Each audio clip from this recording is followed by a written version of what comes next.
Apakah Anda pernah bertanya, mengapa artis musik menggunakan simbol dengan gerakan-gerakan aneh di dalam video dan konser musik mereka?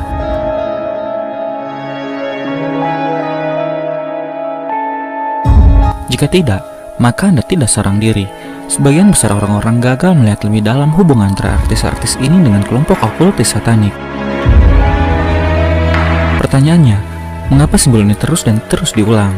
Dari mana simbol ini berasal? Dan apa arti dari simbol-simbol ini?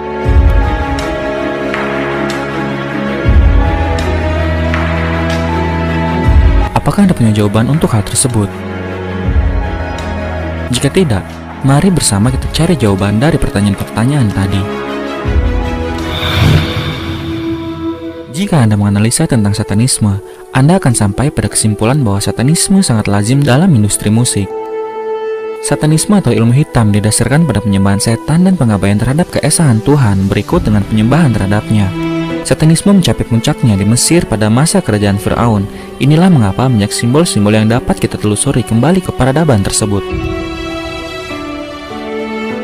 Ini adalah contoh dari simbol burung hantu yang digunakan warga Mesir kuno di masanya. Gambar ini mungkin kelihatan akrab di mata Anda. Ya, burung hantu yang sama digunakan oleh Rap Drake, pemusik paling tersohor di dunia saat ini. Drake juga terlihat sedang menyimbolkan isyarat 666 dengan tangannya. Simbol tangan di sampingnya mewakili angka 6, membuat gestur tersebut menjadi simbol iblis dengan mata satu. Inilah burung hantu yang sama pada upacara pemujaan setan. Burung ini disebut Bohemian Grove. Dan di sini, Anda melihat artis rap Azealia Banks dengan satu mata dan burung di belakangnya. Burung ini adalah elang Mesir kuno pada dinasti ke-30. Kita juga bisa melihat tato burung yang sama pada penyanyi Rihanna. Ini adalah Aleister Crowley. Ia berpakaian sebagai Firaun kerajaan Mesir kuno. Ia telah diidentifikasi sebagai penyihir satanik paling terkenal dan paling berpengaruh di abad ke-20. Ia mendirikan beberapa gereja setan yang masih ada hingga saat ini. Ia mengklaim dirinya sebagai nabi yang diberi kepercayaan untuk membimbing manusia ke zaman Horus di awal abad ke-20. Lagi-lagi, Horus adalah dewa di zaman Mesir kuno. Di sini Anda dapat melihat artis rap Jay-Z yang mengutip kalimat, "Lakukanlah apapun yang kamu mau." Filosofi ini dulu dikembangkan oleh Aleister Crowley, seorang pendiri gereja setan yang tadi telah kita bahas. Gereja setan adalah tempat beribadah bagi para satanik atau penyembah setan. Agama ini mencakup sejumlah dewa yang banyak diadaptasi dari Mesir kuno. Anda juga dapat melihat simbol burung tadi pada lengan artis Justin Bieber. Hubungan antara pembujaan setan dan industri musik zaman ini sangatlah erat. Namun, masih ada jutaan orang yang menolak kondisi ini dan terus mengabaikan simbol-simbol tersebut. Seolah-olah mereka tidak melihat ada yang aneh dari simbol-simbol tersebut. Perhatikan pula simbol segitiga dan mata satu yang digunakan oleh Crowley adalah sama dengan simbol yang digunakan pada mata uang dolar Amerika. Lalu, mengapa pemerintah Amerika juga menggunakan simbol setan tersebut?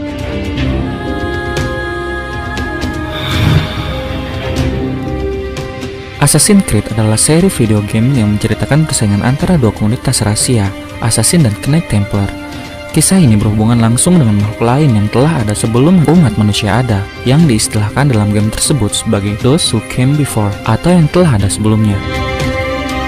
Sebelumnya, kita semua telah paham dan mengerti bahwa sebelum Tuhan Yang Maha Esa menciptakan manusia, Ia terlebih dahulu menciptakan makhluk yang bernama jin, juga termasuk setan.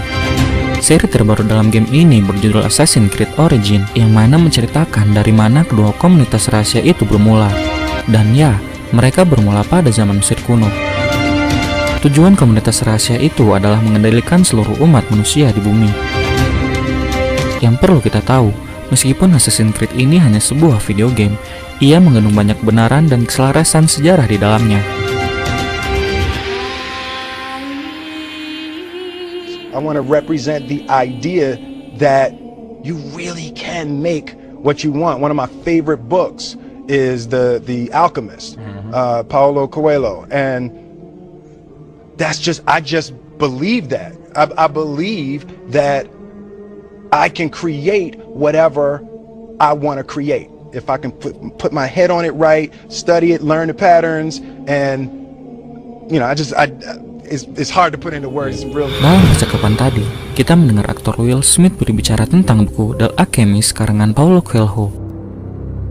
Ketika kita melihat sampul dari buku ini, kita bisa melihat piramida di dalamnya, yang lagi-lagi ini sangat berkaitan dengan peradaban Mesir kuno. Study it, learn the patterns, and it's hard to put into words. It's really. Dalam percakapan tadi, kita mendengar aktor Will Smith berbicara tentang buku The Alchemist karangan Paulo Coelho. Ketika kita melihat sampul dari buku ini, kita bisa melihat piramida di dalamnya, yang lagi-lagi ini sangat berkaitan dengan peradaban Mesir kuno. Will juga berbicara bahwa ia mampu menciptakan apapun yang ia inginkan. Sadar atau tidak, ini adalah filosofi para penyembah setan, sebab hanya Allah lah zat yang memiliki otoritas akan hal tersebut. Iblis selalu menjelaskan kepada para penyembahnya untuk melakukan apapun yang mereka inginkan dan melupakan apapun yang Allah perintahkan. Filosofi tersembunyi di balik kata, lakukanlah apapun yang kamu inginkan, adalah setan menginginkan Anda untuk melakukan apapun yang Anda inginkan, hingga Anda mengabaikan penyembahan terhadap Allah Subhanahu wa Ta'ala. Orang ini adalah Anton LaVey. Ia adalah seorang ahli ekologi Amerika dan dijuluki oleh banyak orang sebagai bapak satanisme. Ia adalah pendiri gereja setan dan agama satanisme LaVeyan. Ia menulis beberapa kitab satanik termasuk kitab Satanic Bible dan Satanic Ritual. Pada gambar ini, Anda dapat melihatnya memperagakan simbol satanik dengan tangannya. Apakah peragaan simbol itu terlihat akrab bagi Anda? Peragaan simbol tangan seperti ini sangat lazim di industri musik dunia. Ya, hal ini bukanlah suatu kebetulan. Hal yang harus Anda sadari adalah ada kekuatan magis yang tersembunyi di balik tanda-tanda itu. Ini adalah artis rap asal Amerika, A$AP Rocky, yang sedang berada pada simbol pentagram setan. Pertanyaannya, mengapa kita terus dan terus saja disuguhi dengan simbol-simbol satanik seperti ini? Anda berhak untuk menarik simpulan masing-masing dan meninggalkannya di kolom komentar. Ini adalah penyanyi Beyonce dengan cincin iblis Baphomet-nya. Simbol Baphomet sangat banyak digunakan dalam ritual-ritual satanik.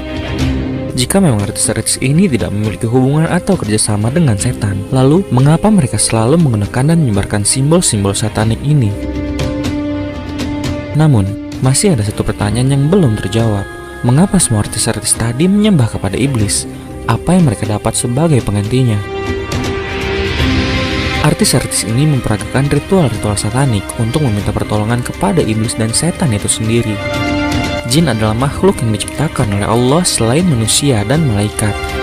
Mereka diciptakan dari api, sedangkan setan adalah bagian daripadanya. Jin-jin ini mampu menolong manusia apabila manusia mau menyembah mereka. Para penyembah setan harus menghinakan diri mereka sendiri agar para iblis mau membantu mewujudkan keinginan mereka. Mereka menjadikan hewan sebagai tumbal dan bahkan harus terlibat dalam pedofilia dan homoseksualitas untuk mendapatkan kekuatan dari para iblis itu. Ini adalah contoh daripada penjabaran kami tadi. Penyanyi Lady Gaga yang sedang berbincang tentang kekuatan iblis yang memiliki jiwanya. My favorite scary story, the one that I'm going to dream about tomorrow night. I have incessant nightmares, but I've learned to love them because they somehow end up on stage or in my work. Fantastic. The next question I'm going to ask you is from Tatin in Hong Kong, which is, do you believe in God? Yes, And the devil? and the devil. I believe in both. I had this dream quite recently that was so terrifying, so morbid and terrifying, and I called Deepak Chopra, who I work with, and I was telling him my dream, terrified, that the devil, and the dream was so terrifying, I thought somehow a devil force was trying to take hold of me, a darkness. I guess I see devil and darkness as the same thing. And he laughed and told me that I was very brave. Dalam video berikut, Anda dapat melihat artis Beyonce sedang berbicara tentang wujud lain yang mampu mengambil alih dirinya ketika dia sedang di atas panggung. Ia memikirnya sebagai Sasha Fierce. They're expecting Sasha, and I'm really kind of shy, and not really shy, but more reserved, and nothing like Sasha. You know, she can do things that I cannot do when I'm in rehearsal. I mean, I can try, but then it just doesn't happen. I can sing notes and sing strong and do all these things that when I'm just by myself, I can't do. And I remember right before I performed, I raised my hands up, and it was kind of the first time I felt something else come into me, and I knew that was gonna be my coming out night for the BET Awards. Lantas, bagaimana hal-hal ini bisa terjadi pada mereka? Hal ini akan kita bahas pada part selanjutnya dari serial ini.